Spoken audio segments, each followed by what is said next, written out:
The next VW Golf is going to be the last one with a gas engine. This is the news that has been verified by Volkswagen, and I personally find it extremely sad. Welcome back to All Cars, y'all. I am John, and we're going to talk about the news real quick, but then I want to give you my personal opinion on this, because this is affecting me in a way that other EV notifications really haven't.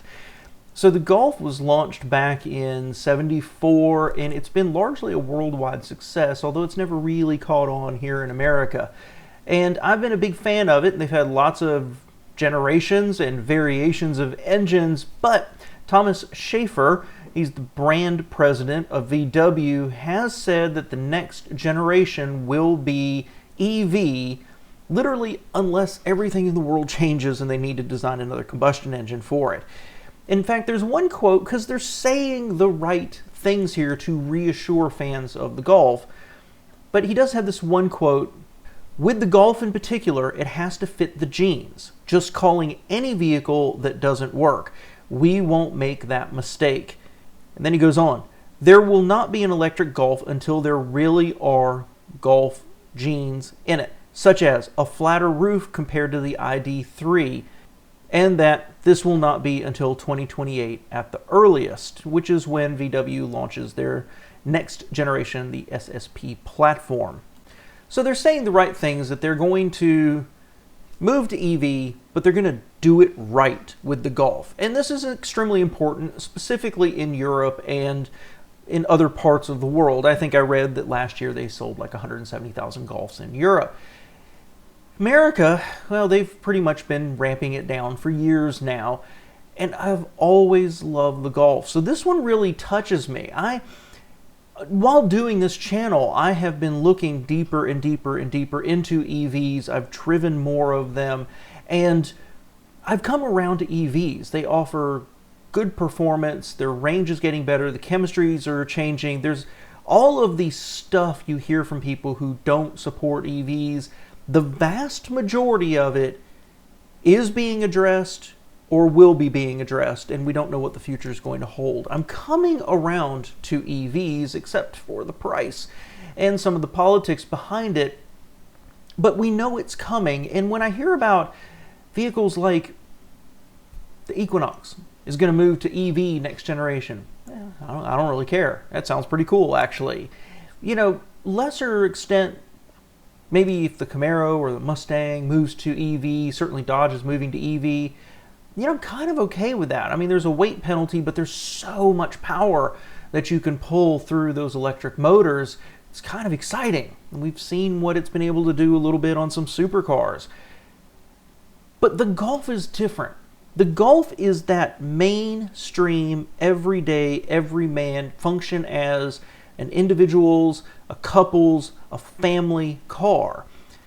And I personally think the Golf is as close to the perfect car that has been designed. And I mean this over multiple generations. Some generations look better than others, but from when it was introduced back in the 70s, 74, it was almost a revelation. Transverse engine, front wheel drive, had enough space, rode well, handled well, Germanic feel to it. And one of the magics of the Golf is really that they can do it and not make it look as goofy as some of the other hatchbacks. Now, certainly if you compare it to what the French are doing, they've had some excellent hatchbacks along the way, but they always looked a little funny compared to the Golf. The Golf just always felt very dialed in for me. Now, it's often been a little more expensive, but that good space utilization, of course you've got the hatch, you've got the hatchback, you've got the cargo space, and then they had those hopped up versions of it like the GTI. It offered a lot of stuff, just more expensive. And I know I've come close to buying one a few times. I've talked lovingly of the Jetta, which is really just a Golf with a trunk. But a Jetta doesn't do it for me. If I'm going to spend the money for a VW like that, I want the Golf. But for various reasons in my life, whether it was financial or just a life location, it never quite happened for me. And I know I've told on this channel multiple times that I wanted a Golf before, and my My wife actually said, golf doesn't say success.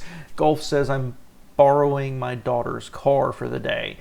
And so it's that kind of attitude that's honestly kept me out of it. Well, unfortunately, Golf VW, within the past year or two, they got rid of the base model. You still got the R and the GTI, but that makes me really sad because I've said before, I think that while auto reviewers like to test the highest trim line with the most powerful engine, I actually think the goodness of a car comes from the base setup. You can mask a lot of problems if you put in a slightly fancier upholstery, add some more luxury items, and then add some more power to it. All of a sudden that car feels better. Well, what's the base actually do? And that's where I think the VW has always shined. And part of that is that Germanic feel. One of the times I came closest to buying a Golf, I actually drove a Mazda 3, and it was one of my favorite cars. It was substantially less expensive, but it was about that close to the VW. But I will never tell you that the VW, I think, wasn't a better car. It wasn't a better car for the money. Now VW has gotten a lot of their financing, their pricing, much more in line, but now they've actually removed the car that I would buy from their lineup. And so you've got this era, this 50-year era that's coming to an end that has powered millions and millions of people for 5 decades. And honestly, it really is kind of bothering me a little bit. I'll get over it. I know I will. And in fact, I may love the EV Golf. But it's just kind of sad that this moment is passing by. Let me know what you think below, guys. Thanks for being here.